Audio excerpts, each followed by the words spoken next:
Hello, magandang umaga po. Ang atin naman po ngayon na pag-usapan ay nais kong ibalita sa inyo na ang kasong asylum na petisyon na asylum na sinampa ni ni Harry Roque para siya ay dalhin para hindi siya bawalan umuwi sa Pilipinas para hindi pala siya bawalan na o di kaya para siya ay mapalayo sa Pilipinas kasi marami nag-aasam ng kanyang buhay, ay nailipat 'no, tinerminate na ay yung kanyang asylum sa, the Netherlands. At tinerminate na at nag-apply siya at pinadala the Netherlands sa Germany. Ito po ay sang-ayon po. Ang batas kasi doon, Europe ay parang isang bansa na sila lahat. Ang tawag diyan European Union. Ang pagdating naman po, meron silang tinatawag na Dublin Regulation. Sa regulasyon ng Dublin, kung saan ang nag-apply ng Schengen visa ang isang tao ay doon asikasuhin ang patungkol sa kanyang immigration matters. At dahil sa Germany nag-apply si Harry Roque ng kanyang Schengen visa, ay doon ibinato ng the Netherlands yung kanyang application for asylum. Ganun pala yan. Okay. So, ngayon, titingnan natin ito. Paano ba mga rason na ginagawa ni Harry Roque? So, tingnan natin po ito, ang balita. Ito siya. Manila, Philippines authorities in the Netherlands ended the process for the asylum plea of former Malacanang spokesman Harry Roque after asking authorities in Germany to take over the case, according to a Filipino who filed a petition against the former official's asylum bid on Thursday. Uh, his case was terminated. In a Facebook post on Thursday night, Joel Vega said the information was given to him by a reliable informant. His case was terminated last June 10 and the dossier was turned over to Germany. Germany has issued the Schengen visa to Roque, and therefore the Germany immigration authorities have to handle his case under the principle of Dublin regulation. Vega quoted the informant as saying, "The Dublin regulation is an agreement between or among European Union member states, Iceland, Liechtenstein, Norway, and Switzerland that determines the country responsible for considering asylum applications." Vega's informant also said that Dutch authorities were concerned that their counterparts in Germany took over Roque's case. The general rule is that the country of first entry into these countries is responsible unless the asylum seeker has been registered in another Dublin country, the Vega said. It is not clear whether Rocky has been physically escorted by the Dutch police to Germany last June 10 as normally required in a deportation case. Hindi po ba totoo mangyari kasi isang araw andun pa nga siya sa The Hague eh. Naglalakad pa sila sa kalsada ni Maharlika, ni Buljakera.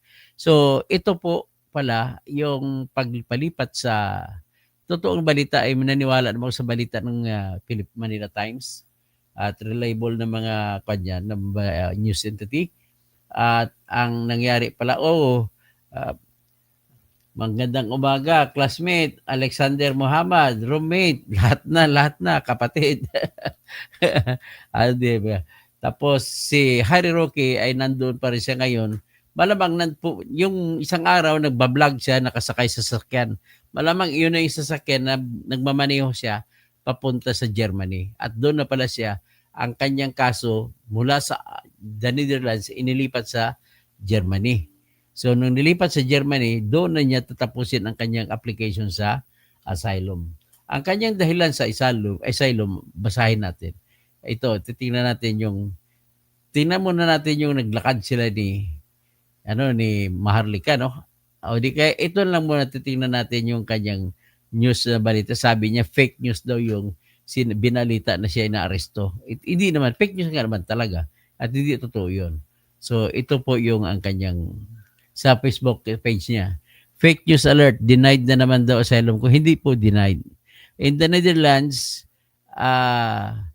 document, hindi ko alam ano ibig sabihin document, W, issued by a IND or Immigration Naturalization Department holders, asylum seekers whose applications are under review. Function serves a legal proof of identity and residence in the Netherlands. Format, a plastic card similar to a residence permit, labeled with W, document or type W. Validity, typically valid for 6 months and renewable while the procedure is ongoing. Access can be used to register with the municipality, allows access to basic healthcare and insurance, required for opening a bank account in some cases. Ito po yung ID niya as parang national ID ng ng the Netherlands. So, ito nung isang araw namataan pa sila dalawa ni Maharlika na naglalakad, para nag-tripping lalakad sa downtown ng The Hague. Ito sila. So, ibig sabihin, ito lang kapag isa sa katibayan na hindi siya inaresto ng the Netherlands Police. Kundi kusang loob siya na pupunta doon kung may hearing siya sa Germany.